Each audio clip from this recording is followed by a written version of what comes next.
Hello friends, welcome back to B R movie friends. ఇవాళ ఈ వీడియోలో అయితే మనం ఎంతగానో వెయిట్ చేసిన దేవర మూవీ అయితే ఈరోజు రిలీజ్ అయిపోయింది.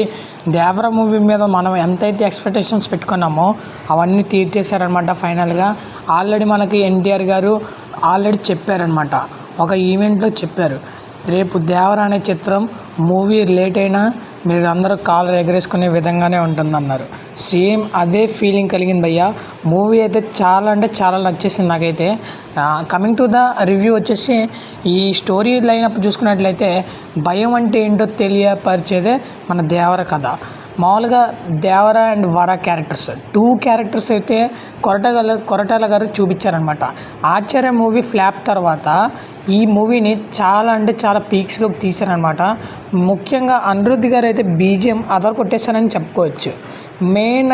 మెయిన్ ఒక పిల్లర్గా ఒక నిలబడిపోయారనమాట అనిరుద్ధ్ గారు. అంత మ్యూజిక్ కొట్టారు, సూపర్ అనిపించింది నాకైతే. సాంగ్స్ కానీ ఎక్కడ కూడా ఎలాంటి ల్యాగ్ అనేది అనిపించలేదు. మూవీ అలా చూస్తూ ఉంటుంటే వెళ్ళిపోతూ ఉంటుంది. ఆ ఎంట్రీ సీన్ ఉంటుంది, ఆ బోట్లు కూడా ఎంట్రీ సీన్ ఉంటుంది అనమాట. మ్యాన్ ఆఫ్ మాసెస్ ఎన్టీఆర్ అని పడుతుంది. అదైతే హైలైట్ సీన్ అని చెప్పుకోవచ్చు.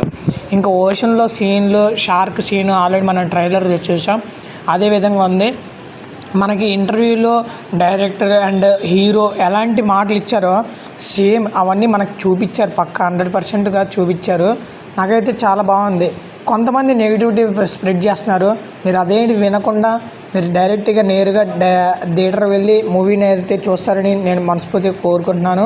మూవీ అయితే చాలా బాగుంది. అలాగే జాన్వీ కపూర్ కూడా బాగా చూపించారు, అంటే యాక్షన్ సీన్స్ కానీ డైలాగ్స్ డెలివరీ కానీ బాగా అనిపించినాయి.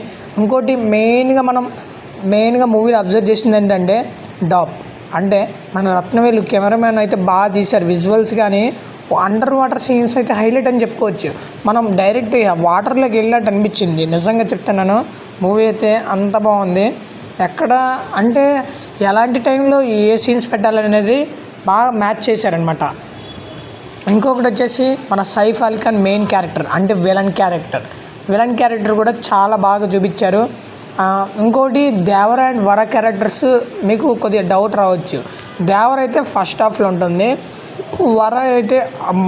వర అయితే సెకండ్ హాఫ్ తర్వాత ఉంటుంది. ఇంటర్వెల్ కూడా బాగా పడుతుంది. ఇంకొకటి వచ్చేసి ఇంటర్వెల్ సీన్స్ అయితే బాగా అనిపించాయి.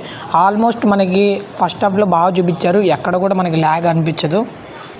ఇంకా మనకి ఆల్మోస్ట్ ఒక ఇంటర్వ్యూలో ఎన్టీఆర్ గారు చెప్పారు, లాస్ట్ 40 minutes అయితే వెరీ బిల్ రాక్ అని చెప్పారు. సేమ్ అదే విధంగా ఉంది. ఒక లాస్ట్ 2 minutesలో ఒక బీజిఎం ఇస్తారనమాట. అంటే దేవర పార్ట్ 2 చూపించడానికి ఒక సీక్వెన్స్ అనేది 2 minutes మ్యూజిక్ ఇస్తారు. అదైతే వేరే లెవెల్. ఆ షార్క్ సీన్ ఎక్స్పెక్ట్ చేసింది మనకు చూపించారు, బాగా చూపించారు. మూవీ అయితే నాకు చాలా నచ్చింది.